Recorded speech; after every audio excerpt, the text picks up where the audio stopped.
Ladies and gentlemen, before we get into today's conversation, I want to share a little bit about 2Before, today's presenting sponsor of the podcast. I've worked with 2Before for over 2 years now, and it's really cool to work with partners long-term, and 2Before has been there for me for a long time, and they make an incredible product that I'm always happy to talk to you guys about. Breaking down 2Before for you, if you're unfamiliar, 2Before is made up of blackcurrant powder, and if you're not familiar with blackcurrants, they are antioxidant berries grown in New Zealand, and studies have shown that consuming them regularly improves endurance by increasing blood flow and removing lactic acid, and they also can manage inflammation and kickstart muscle recovery, meaning you can hit your next training session just as strong as you did the previous day. Today, I have a special code for you, the Running Effect 30, which will give you 30% off of your purchase. And I'm really excited to hear the testimonials of you guys trying it out because I firmly believe this stuff works and is a great asset to your training. Without further ado, enjoy my conversation of the podcast today. The technology definitely has a big deal with it, but I really think, you might have talked about this before, but I really think the biggest thing is people's mindsets. Like, people believe that they can run fast and they see other people running fast, and so they do. And it doesn't really age, you just throw it out the window. Like, you have the right day, the right mix of talent, and the right conditions, right determination, like, the sky's the limit. So that was Austen Dalquist. Today, back on the Running Effect podcast. Austen came on the podcast close to 2 years ago, and since then, he's PR'd in, I think, every single distance, and he's PR'd in a lot of those distances this year. I would say, he would probably say, as a result to some changes in his life, including kind of joining, I don't even know what the name of the group is. It hasn't been announced, but like Tin Man Elite 2.0, he trains with Drew Hunter, Sam Parsoni, Joey Barriatua, and he's running faster than ever before. I love this conversation. Reframed a lot of things for, I think, a lot of you out there in terms of how sometimes training less, taking your foot off the pedal, can ultimately make you faster. Austen, man of great wisdom, a man of great maturity in the sport. I always enjoy my conversations with him. After you listen to this, share it with a friend. I know it can impact and benefit a lot of people. I think it's going to challenge a lot of your preconceived notions about training and how to get fast, and I think that'll be beneficial to a lot of people in your circle. So share it, pass it around. Would greatly appreciate that. The biggest way we grow is through word of mouth marketing. So do that. Hit the follow or subscribe button wherever you're listening so you never miss another episode, and hit the 5-star review. It takes 5 seconds to do. Greatly helps us out. All those notes aside, enjoy this conversation with the king, the man of the hour, Austen Dalquist.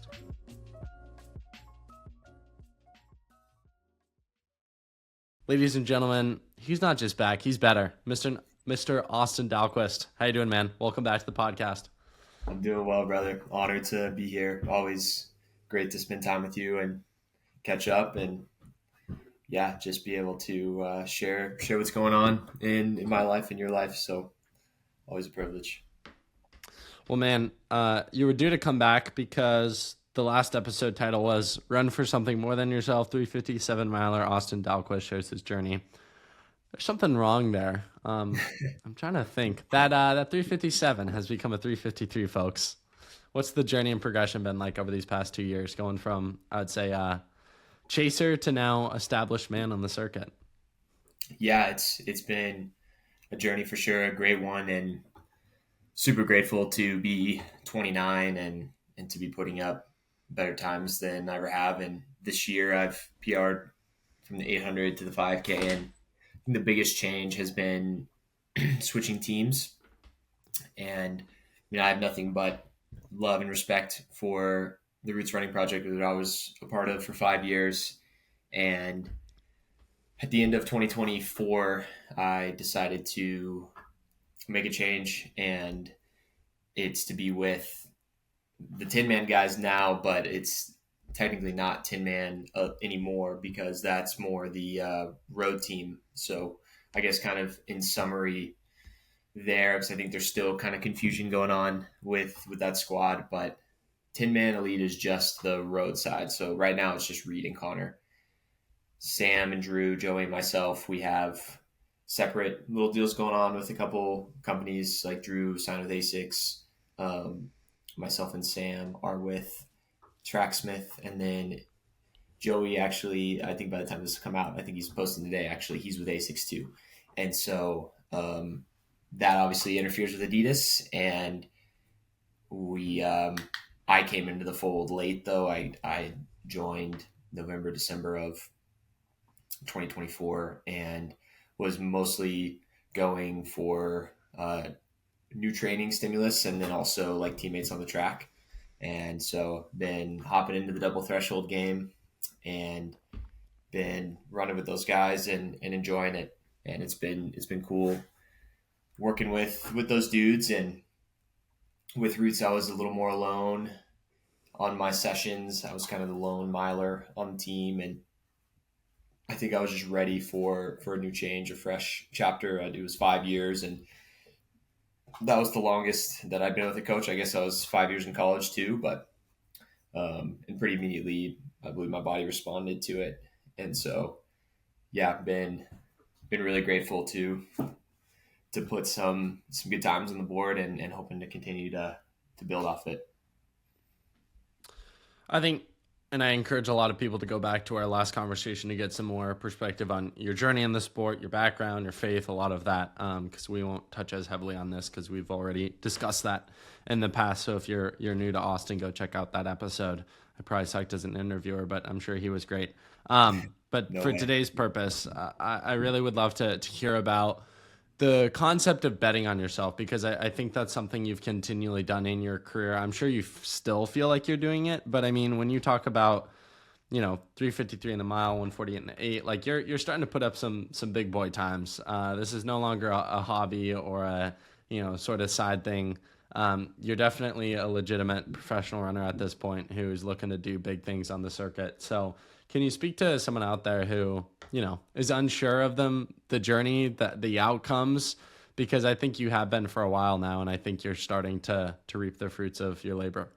Yeah, no, I appreciate that. That's certainly part of what drives me.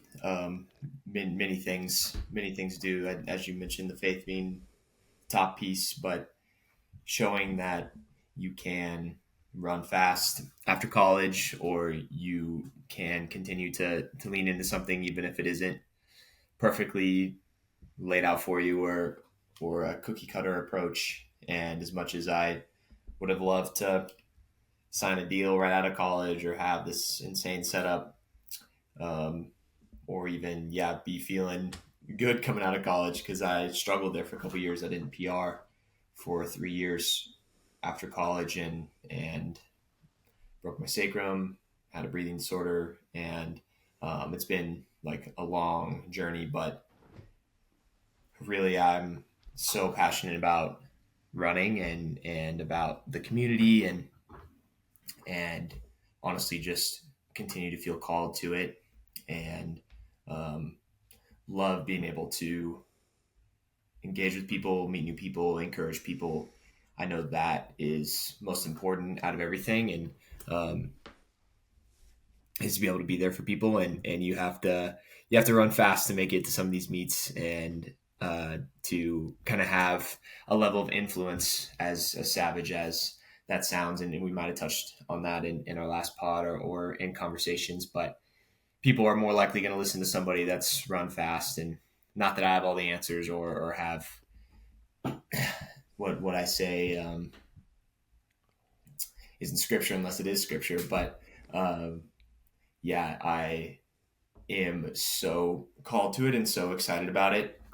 And just because it's a little not traditional, or just because I do have to work a job on the side, and am not representing a huge brand, doesn't mean that I have to hang it up. So I think the encouragement there, in a long-winded way, is if you do love something, whether it's running or anything in general, and you do feel called to it, then continue leaning in, because even if you don't perform better than if you were younger, I don't think there's any regret with continuing to do something that you love to do. For you, when do you think you would feel like you've done enough in the sport to walk away with your head held high? Have you thought about the end, working back? I think a lot of people do that in a lot of industries. I don't think a lot of people do it in the sport of running. We're pretty greedy in the sport. We always want more. Yeah. When do you think you'd be fully fulfilled walking away, or would you today? Yeah, I would today for sure. I think, man, well, one of my favorite quotes of all time is people give up on their dreams when they, let's see, how's it go? People give up on their dreams when they see how far they have to go instead of seeing how far they've come. And man, I think I'm so grateful. Now I think I know I'm so grateful for what I've been able to do and what I've been able to see, who I've been able to meet and connect with, you included, and the times that I've been able to run and the meets that I've been able to qualify for has certainly been such a dream and certainly yeah I want to run want to run faster and I want to compete and really that comes from like wanting to get the most out of my God-given ability and yeah I think kind of what we talked about earlier, be able to show people that you can do it. You can do it a different way. I feel like a lot of people believe that they have to make it all about themselves and kind of maybe step on others to get to the top. Whereas I definitely see it from the faith perspective, but then also from like the let's go there together and let's be vulnerable along the way to the top. But yeah, I believe I'll know when it's time. I've definitely thought about it a lot, and like I have a lot of friends that are starting to step away, and people that have retired or gone on different things that are younger than me, and yeah, I don't have a certain time in mind. I feel like I'll know I'll be told when it's time for me to hang it up, but um, yeah, I'll be That day is super not stoked. today. Yeah, not today. Yeah, I'll be super stoked either way when it happens. Keying off that quote you shared, one of the biggest gut punching quotes I've ever seen, I think I came across it last year, was, "You already have achieved goals you said would make you happy." But man, And I was yeah, like, oof. so good. And it's I mean, just you like probably would have been thrilled to run sub 4 if I told you that when you the first year of running, you know? oh, 100%. Yeah, like it's the hedonic treadmill. Like I not sure if I share this with you or maybe you know it, but I'm an assistant coach at Boulder High School, and that has helped my running. I think a ton. Just being around them, and not that I'm doing it to help my running. I'm doing it because I do want to give back and be there for them. But I really believe like the perspective that they give me and just the energy that they have toward the sport and the huge breakthroughs that they experience. Like I had my top two guys break 15 in the 5K at Portland Track Fest this past weekend, and they were so ecstatic, and it was just incredible to see. And then I run 3:38, and I'm bummed, and I'm like, like you just said, a couple years ago, I would do almost anything to run that time, and they're just so happy to.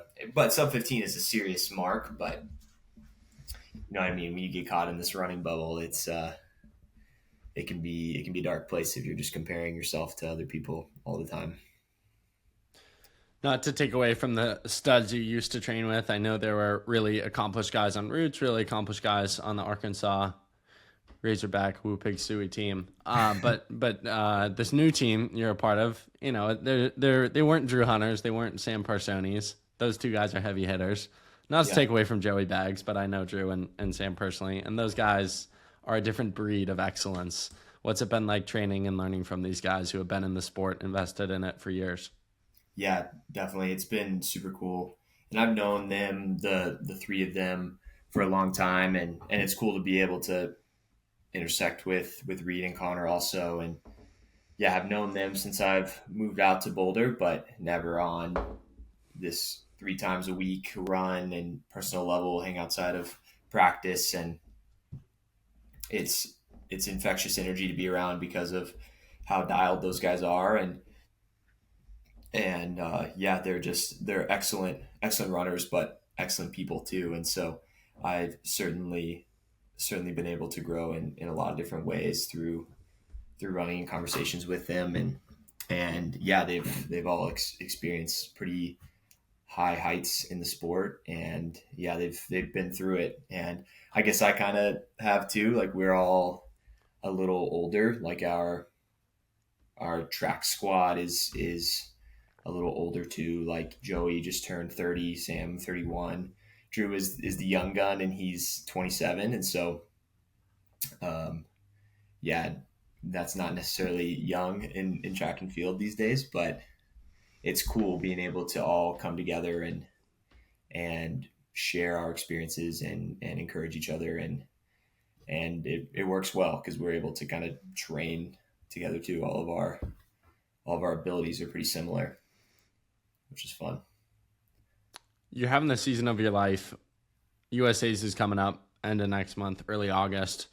What would you consider success at that meet? And, we talked about this in 2023. You were kind of getting your feet wet on the national stage. I think you had tasted a little bit of success, but we're still hungry. How have you learned about that meet and what it takes to get it done on the day at USA's? Yeah, it's a great question. And yeah, I have to make sure and try to officially qualify in the next month, next 6 weeks. But I think it would be a big success to make the final and to compete in the final. I believe it's just a first round final, and so it's a hard final to make. And there's some serious 1500-meter runners in the U.S. I feel like more so than ever, people are really chomping at the bit, especially these college kids, and even if a couple of those high school guys decide to do it, like they're super impressive. And so, yeah, big success would be to make the final. And I ran a couple US finals indoors in 2023, and that was a great experience, just being exposed to high pressure environment and some big time guys that have raced internationally and raced for US teams and stuff. But yeah, I think just being in the final, or just being at USA's and being around that setup, I think will be valuable experience to kind of see and know what it takes, mentally, physically, emotionally. From the old man who used to be in the NCAA, what's your take on how fast guys are running? And even if you watch the NCAA championships, like how crazy the landscape of running has gotten, where the NCAA record holder doesn't even make the final. And I don't even think it was because he had a bad race. Yeah. I mean, sure, he had a bad race, but you know what I mean? He really didn't. For sure, yeah. It's kind of a return of sit and kick in some of these races. I know. Yeah, which is kind of cool. But man, it's nuts. I mean, it is awesome seeing people run fast and people go for it. And a lot of these colleges, I mean, mine included, it was a unbelievable setup in terms of we have access to all the food in the world, all the physio in the world, all the gear. And I love, there's just kind of level of fearlessness that's going around, and some characters just really, really going for it. And so it's definitely crazy, and it's easy to like I mentioned earlier, easy to compare to, oh, where was I when I was that age, or what are they doing differently, but or what could I be doing differently? But I think everyone's just doing different stuff, and probably training smarter, probably recovering smarter. The technology definitely has a big deal with it, but I really think, and you might have talked about this before, but I really think the biggest thing is people's mindsets. Like, people believe that they can run fast, and they see other people running fast, and so they do. And it doesn't really age. You just throw it out the window. Like, you have the right day, the right mix of talent, and the right conditions, right determination, like, the sky's the limit. So it is cool. It is cool to see. Yeah, I never want to be like the old guy that's like, it's the technology, and they have more opportunities than I did or anything. Like, no, I love it. It feels like track and field, especially, is on the upswing, and when people run faster, it's good for everyone, and it challenges me too. It's like, okay, I need to I need to run faster to keep up. You mentioned 6 weeks to USA's, needing to qualify still. Does that scare you, excite you, motivate you? What's the internal process going on right now? Be honest here. All the above. Okay. Yeah, I think there's always, I mean, I believe there's got to be a little fear, a little nervousness. If there's not, then I don't believe that you're doing the right things. You're not leaning into growth areas and growth opportunities. The last couple USAs, there I've been on the bubble. I just need to knock one out of the park, so I can not have to worry about it. But 2023, I was on the bubble and made it in. Last year, I was the second one out of the trials, which was heartbreaking. But yeah, I think running, this year PRing everything 800 to 5K, and hasn't been the 15 yet. I raced it for the first time this past weekend. Didn't execute it well. Wasn't aggressive enough, but to have kind of to run 3:38 and it feel like a floor performance is kind of an encouraging thing. Like when it happened, it's like, man, I missed on an opportunity, but reflecting on it and being like, okay, that was maybe one of the worst case scenarios of the day. Not worst case, but it does make me excited for if I execute a race, then I should be able to be in the meet. And so I think so much of that comes with just the belief in what I'm doing life wise and training wise, and belief in my in my whole support system too. And so I am encouraged and excited, but also definitely nervous and a bit of fear. And I think that'll be a good indicator of, I know I've talked to some other older runners in the sport or people that have retired, and they're like, yeah, I just was never nervous to race anymore, or I wasn't like excited, or it was just like, oh, this is another day. I think that could be a way that the Lord tells me too, that it's time to stop. If I'm not showing up to a meet and the heart rate's a little elevated, or I'm like, yeah, I would show you didn't care anymore. Yeah, exactly. Like the Festival of Miles excitement. If I don't have that at the Festival of Miles, then maybe I shouldn't be doing it. Yeah, then you're not human, man. I was about to pee myself before some of those races. Incredible. So, dude, how about a high schooler running 3:58 off of 54 close? Yeah, my gosh. So as a crazy. Junior. Yeah, so crazy. Super cool. To be able to see that with a lap to go and be like, okay, I need like a 57 and to run a 54. I mean, yeah, it's cool. And I think so many factors are leading to high schoolers running quick. I guess my only worry, I mean, I don't have insight, but if I put my coach hat on as a high school coach, my only worry is that some of these kids might be going too hard.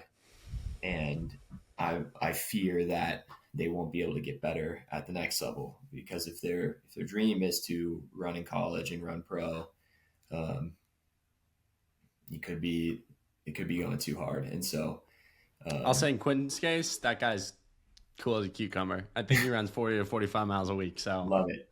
I think if you can run 358 off of doing that and have fun, yeah, you're a good man. Now he's going to Oregon, so we'll see if Jerry bumps him up to 100 miles a week. But until then, I like how his coach is approaching things. So, but I mean, I totally agree, man. Like, and I'm friends with this kid, Josiah Tostenson. I don't know if you saw the whatever track all access workout he did, where a high schooler dude split 147 mid workout. Do you see this? Yeah, my buddies were texting me about it too, and I met him. I met him at the Festival of Miles and chatted with him a little bit at Portland. Impressive. He's a dog, but that's some heavy work for a workout. Yeah, impressive. And yeah, I mean, some people can handle it. Like I had this conversation with Drew. Like he believes that so much of being able to handle like that heavy load when you're young is like the passion for the sport. Like he got after it in high school, and obviously he's generational and ran super well. And he was like, but yeah, I loved it. He's like, I was grinding, but I loved it because I kind of take the opposite approach. I'm more with you. Like you want to have fun. Like, yeah, you want to run, you want to work hard, but I'd much rather have a kid run 408 in high school and then 355 in college and then 350 pro. Like I'm thinking like, but some people can do it. Like we've seen a lot of people that train really hard and in high school and keep leveling up. And so um, just want to caution people to it's the running is the long game. I know that you've said it, other people have said it, but it's such a long game. So much Yeah. more consistent than sweet workouts. Well, what's funny for me, I think my perspective comes from doing the wrong way. Like my junior year of high school was running like 65 miles a week, which by the way, even 3 years ago was more than it sounds today. Like I feel like every year high schoolers are doing more and more. At the time that was like high mileage and I felt like I was like burning the candle. And I think in hindsight, I'm like, dude, you should have been doing like 50, staying healthy, like 100% confidence that you were going to stay healthy year round, not fighting that fine line. Because my perspective was like such a bad perspective. I was like, if I don't get to the start line knowing I turned every stone I could in training, then I'm not going to be happy. And it's just like, no, you're a junior, bro. Yeah. Like, so, but I mean, I find Yeah. in studying the best high schoolers, the best ones who I'm like will go on to do big things are honestly just like talented and work hard with the work they're given and have coaches who hold them back. Quentin doesn't run a crazy amount. Simeon Birnbaum 2 years ago ran 357, went on the crazy stretch where then he ran like 337 the 15 and won Brooks PR 2 mile. And I mean, he was the guy. Yeah. He did very minimal mileage with good workouts, but not home run workouts. He wasn't running PRs and workouts. I'm trying to think of other guys.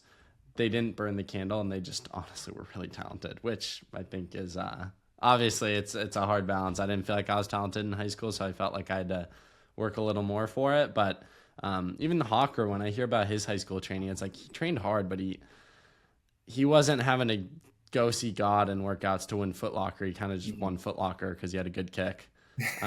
Not to take away from the work, but I find, Yeah. man, the best kids in high school, the talent just shows. It's just like you can train for 54 in high school, but like you and I both know that's kind of innate. You don't just run 54 to close a race. Sure. So Yeah. Talent does find a way. yeah. And Do you have any regrets looking back on any part of your career training too hard, or would you do things differently going back? Definitely, yeah. I mean, there were definitely some times in college where we would get after it, and probably out here too with my previous team. But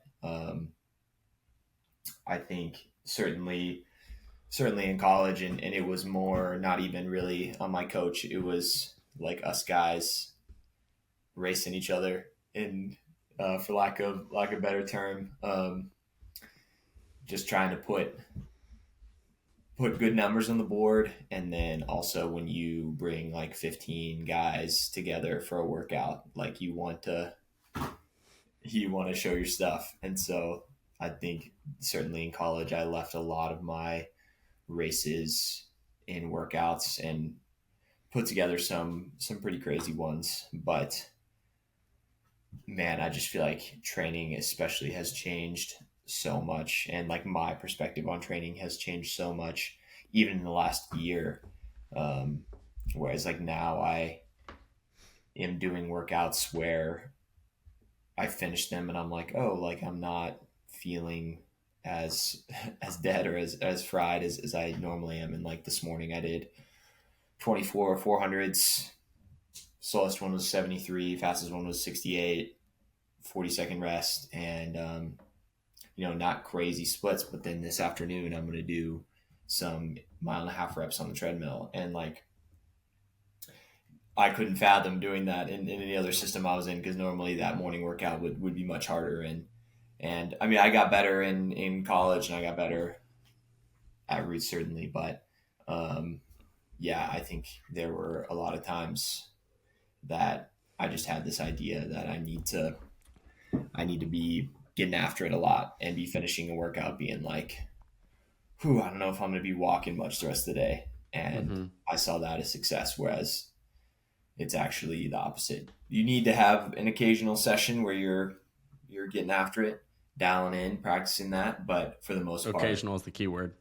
yeah, for the most part, you need to be standing on 2 feet, feeling good. And I think especially as I've gotten older too, like when I was younger, I could get away with that stuff. I sound like a I sound like a geezer, but when you're older too, you have the benefit of like I've been running for 16 years, so I have Yeah, like you know it works. I have a long runway too, of a lot of work behind me, and so really, yeah, staying healthy and finishing, getting in good volume, finishing sessions is much more important than like proving that I can run a 120 600 or something in Yeah. practice. Um, just got to close in that, Yeah. the race. I mean, proving fitness rarely works, but it feels really good in the moment. I'm curious Yeah, for you. Do you think knowing guys on the circuit? Also, I don't know why I keep calling it circuit. I don't know. Weird. no, it's Maybe good. because you used the word before we started recording. It's just etched in my brain. Track and field world. Is that mindset pretty similar across, like from what you know about like a Grant? Actually, I do think Grant trains this way, but like a Grant or Yeah. a Jakob or a Josh Kerr, are most guys training well below their means, or do you think this is kind of unique to you and your crew, or just kind of level that you're at? I think most everyone is. I think there's a few top runners or a few groups that maybe they get after it and they have some pretty insane sessions on the board. But I feel like for the most part, everyone is doing pretty mundane, not sexy volume training, and it seems to be working well. And I think I don't want to be someone that's like super easily influenced, but that was one of the reasons that I decided to change my training was I was seeing people that I race with and that I know personally doing this training and making big jumps and running really well and racing late in the season and I was like, I think I could benefit from that. I would hear about like Hobbs Kessler talk about how he can't run more than 7 miles in a run because he bonks. And I was like, That's oh, crazy. I was like, I He's told me kind about that. of, yeah, I was like, I kind of relate to that though. It's not, I feel like anytime I get over an hour, my body's like, all right, what are we doing here? But um, I think just how I'm physiologically built and it had to be learned through experience too. Like I was doing longer workouts with roots and just struggling. And I think because of how I'm physiologically built, wasn't feeling as good as some of the other guys on roots who have really excelled with that stuff. And I just I needed to slow down and extend, run more volume and slow down and yeah, monitor my levels. And um, it really helped me feel stronger. And yeah, I'd say long answer to your question, for the most part, everyone's kind of doing the same thing with some variability. Sure. Can you speak more? And when I say speak more, you've kind of been speaking about this the whole time. So just give greater thought to when I state it out loud. A summary of what you've been saying is I trained easier and ran faster. That is mind blowing for most. Now, if you're a high school out there or you're a college kid out there, you haven't run 353. So listen to the expert here, legitimately. Like, what's you don't get to get sports sciencey on me here, but from what you know, why does that work? And by the way, I'm on your side here, but Yeah. I'm trying to be devil's advocate. Yeah. Because No, right for when sure. you state it out loud, it seems like what? Because we're brought up in American culture, which is work harder, work more, and you'll be rewarded. And sure, in No. many professions, that's true. But when you're talking about your body and foot to the pavement, not always is harder better. Yeah, for sure. Yeah, I think you think about running, racing, life in general, like we only have so much energy that we can give, physical, emotional, psychological energy, and um, that's a piece. But I'm gonna set that to the side quick. I guess when I think about especially distance running, like so much of it is strength. Even the mile, I mean, even the 800 has a solid element of aerobic strength, and so um, the idea is how can we get stronger?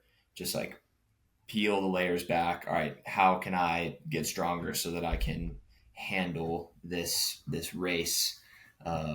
And you get stronger by stacking weeks and weeks of volume and of workouts that will be hard-ish, but are not gonna take it out of you, if that makes sense. Not gonna drain you.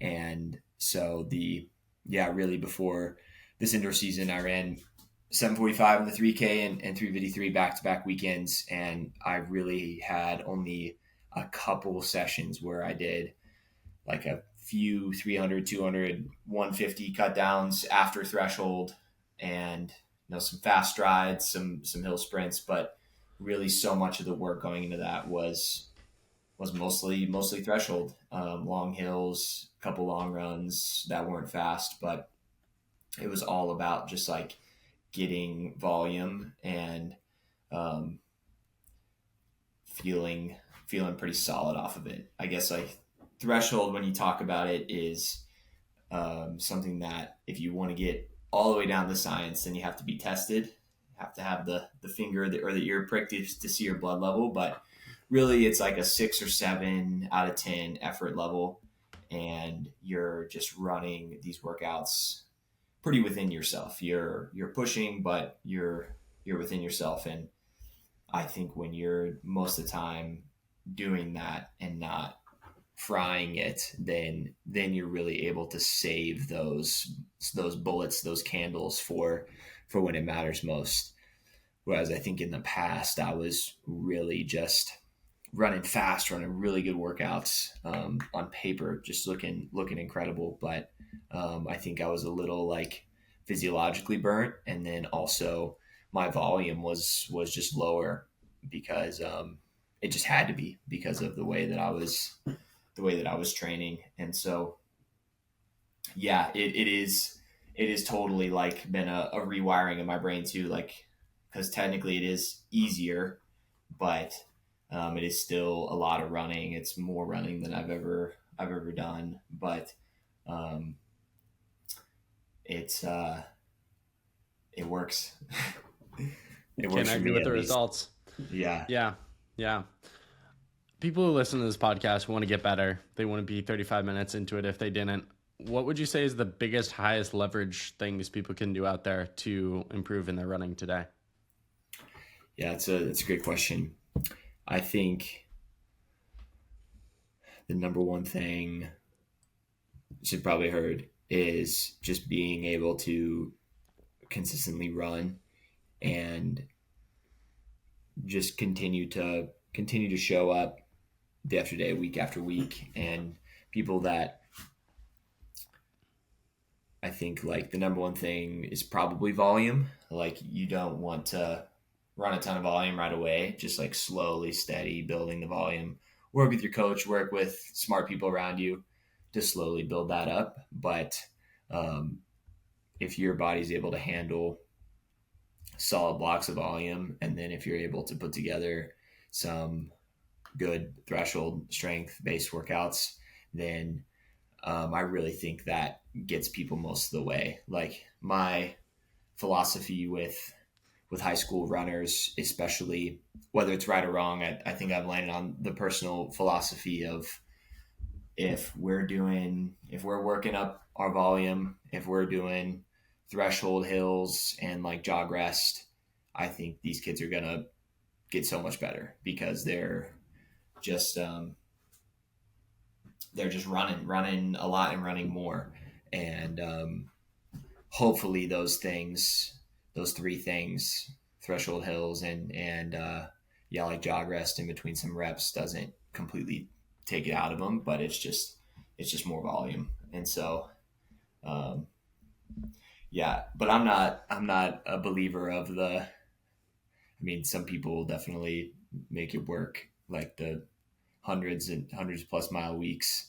And it's different. It's different for everyone. And obviously when you talk marathon, you need those. But if we're talking like track races or 10K below, I don't really think you need too much more than 80, 90 miles a week to really excel in it. And that's on the pro level. If we're talking like high school level, then yeah, you can make leaps and bounds running consistent 40, 50, 60 mile weeks for a long time. And yeah, you just got to be patient with it.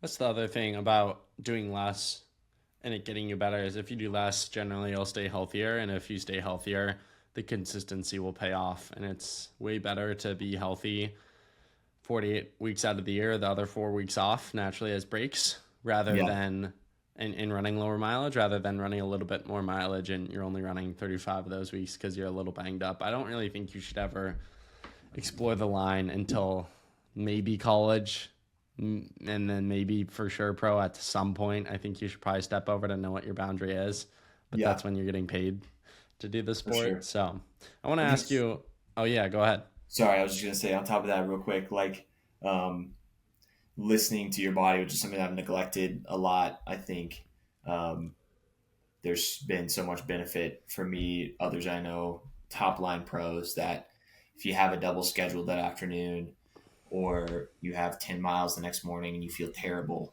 and it's better to not run. Take the double off, go aqua jog, or just do nothing, go eat a meal and go to sleep, or split your runs. Like there are like bad jokes that people would say in college or in general. Like if it feels like you have mono, it means you're training hard. Like, yes, sometimes you're going to feel bad, you're going to feel tired, and you can't help it, but you should be able to listen to your body. And terrible quote. I know it's so bad. But you also want to show up to a race like fresh and like ready. I've showed up to a lot of races like fried or like so tired, and it's so much better to be fresh than fit, or I guess fresh than too fit. Fresh than fried maybe is the better way to say it. But or you figure out your fit after the race, not before the race. Use the race to be a race and a fitness marker. If that means racing more, that means racing more. Don't use races to prove that. You don't have to do 5x at 5K pace every Friday to tell you what 5K shape you're in. Yeah, 100%. The other thing I'd say though is, many paths lead to success, and I don't think there's any one path. I just think if you're out there listening and you feel burnt out, maybe have a conversation with your coach and reevaluate, specifically if it's not working for you from a times perspective. And at the end of the day, have fun too. Like for me, I kind of knew at some point I was never going to be a professional runner, and straight up, I was bored. Summers in high school, so I'd go run 3 miles in the afternoon most days. And there was probably a little bit of stupidity there and thinking it would make me crazy more fit, and in some instances it did. But I enjoyed it. And so know your goals. If you're okay being a little burnt, but you like the feelings that come with it because you just want to work hard in high school, some kids are like that. I was like that. Go for it. Just know what you want and make sure it's not taking away from the fun of the sport. And if you find yourself dragging your feet because you have to run 8 miles on an easy day to hit mileage for the week, you're probably doing it wrong. In high school, at least. I get in the pro world, show up when you don't feel like it, and I think there's benefit in doing that as a high schooler too. But like you said, if your body's giving you these signals, even soreness, tightness, injury, sickness, mono-like symptoms, you can the best training is the training you can recover from. 100%. And at a point you're just going to overload your body. So what do I know though? I just have a shitty podcast. I was never a runner. Top of the charts, baby. Step over Stephen A. Question for you. Well, off of that, Pacers are OKC. Pacers for sure. Really? Yeah. It's coming after. So it's coming out after, so you could look like a fool, or you could look like God's greatest gift to the earth. Man, yeah. So my cousins, or my wife's cousin's husband, is from Indiana, and he's a big Pacers fan. But I think for a couple reasons, I love sports, but I know we've talked about it. But everyone in ESPN and just in general was like, the Thunder are going to win in 5. The Pacers are not going to do anything. And so I I think heard it's talks of a great. sweep, by the way. Yeah, Just saying. exactly. So I think A it's lot of haters. hilarious that they made it 7, but also, yeah, the Pacers have just been on a pretty magical run, like incredible comebacks. I'm a big Tyrese Halliburton fan. He's a big time believer. And yeah, I think it would be cool if the Pacers got one, because I feel like the Thunder are just going to be really good for a long time. They have like a million picks too. And it feels like the Pacers, I don't know if they'll get back. So it'd be cool if they could get one. The state has never won one. Get them one, and then OKC can win more, because everyone's like 23 on that team anyway. And so, who do you think's going to win, or who do you want to win? Dude, I feel like OKC's going to go up by like 30 at half, and then it's going to be over. Now, I'm just praying the game's close. I'm in the Midwest, so I don't want to say I'm a Pacers fan, because people are going to be like, oh, bandwagon. You know, I never heard you say anything on the podcast. I'm a nobody fan, okay? I'm not even a Cavs fan. I'm from Ohio. So I follow the NBA during the playoffs, and I look for good games. And then depending on the game and style of player, I cheer for the team. Naturally, being a Midwest guy, as well as being friends with Cam Todd, really good high schooler back in the day 2 years ago. Plays second at NXN. Now he runs for Notre Dame. He's from Indianapolis, so he's Cool. the biggest Pacers fan. So I'm kind of living vicariously through him. Like, I'm happy that he's happy. So I definitely cheer for the Pacers, and I just love the underdog, like, chip on your shoulder mentality. Really, everyone counted them out at every series, it seemed like. So I'm praying it's close. I want Halliburton with the ball with 3 seconds to go. And I think that would just be a storybook ending. Whether he makes it or not, that's just what people want. I just don't want it to be a blowout for Game 7, either which way. Like, even if the Pacers win by 40, I'd be happy they won. But do you remember, when was it? Probably 2018, 2016, somewhere. Cavs. LeBron versus Warriors, Game 7. Like, the energy going into that when it was back and forth, trading jabs, that's what I want. So, dude, unbelievable game, because you are like Ohio sports, Cavs, Cleveland. I was cheering for the Warriors that game. Crazy. No way.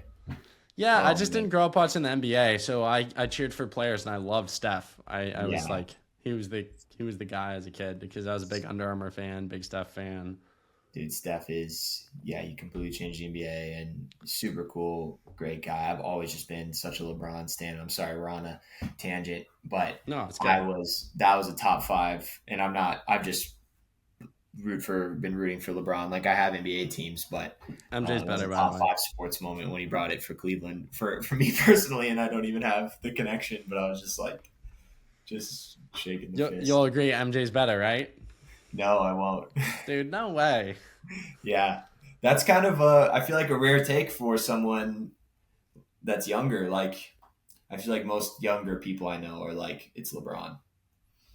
And I put myself in that. In a word from Charles Barkley, quote, "In no professional sport is someone with a losing championship record considered a GOAT. So why are we giving that title to a loser?" Oh, man. Yeah, I mean, my rebuttal to that would be number 2, baby. Juggernauts. He's a good number 2. Absolute juggernauts he's had to face in the finals, but I don't know. Have you seen that man stomp on a court when a call doesn't go his way? The Detroit Pistons of MJ's era, if we want to play eras, would have ran this man over. Okay, this man would have been stomping the whole game. I don't know though. I think the NBA is a lot. It's not as physical, but I think everyone is a lot better in the NBA. And I mean, I think the truth of the matter is MJ was the GOAT of his time. LeBron's the GOAT of this time, and they're nearly impossible to compare. Yeah. I think that's that happy middle. But I have a group chat literally called MJ or LeBron, and guys go constantly go at it nonstop. And I've been in this group chat for close to 2 years, and the debate's still going on. I'm like, y'all would be so much more productive at your jobs if we did not have this group chat. I mean, people, dude, will send full on sentences, analyzing workload management, how it would have affected MJ back in the day. It's crazy. So, add me to that chat. I'm just kidding. So funny. So funny. Hey, dude, if you know ball, I'll add you to the chat. I'll be like, who's this guy? Ran 353. Anyways, wrapping this up, because you got a second session to fuel up for, get ready for. We talked about the tour a lot last combo, kind of your core motto, your core message. What's the tour in 2025? What are you chasing? Yeah, that's a great question, and I need to get back on doing work with the tour. You were the number one, the first guest, which was an honor on that pod and that for that Life brand. resume, baby. Um, Add it to my obituary, please. such an honor. Yeah, really, the tour for me is for 2025 is, I think, number one is just to glorify God everywhere I go, and really to just lean into my God-given talent and just try to be a light in the spaces that I'm in. People ask me all the time, and touching on what we talked about a little earlier is like, what are your goals still in the sport? You're still doing it. How much longer are you going to do it for? And I answered a bit like I did earlier. Like, I'm not sure necessarily, but I feel like, the Lord will tell me. But my goals more than anything is not time wise, not team wise. It's to be there for people, to encourage people, and to be a light in a place that I love, and that's the running community, and in a place that can be dark, and a place that I've experienced the darkness. I've been super hurt. I've been super anxious. I've had an eating disorder, and I've kind of been all over the sport. I've been last place in heats, and I've been first place, and I've run really slow, and I've run pretty fast. And so and just love it so much. Like going to a pre-meet at the track the day before, and just being able to see everybody, and like just fires me up. And so really, the tour is to shine a light that I know personally in the sport that I believe needs it.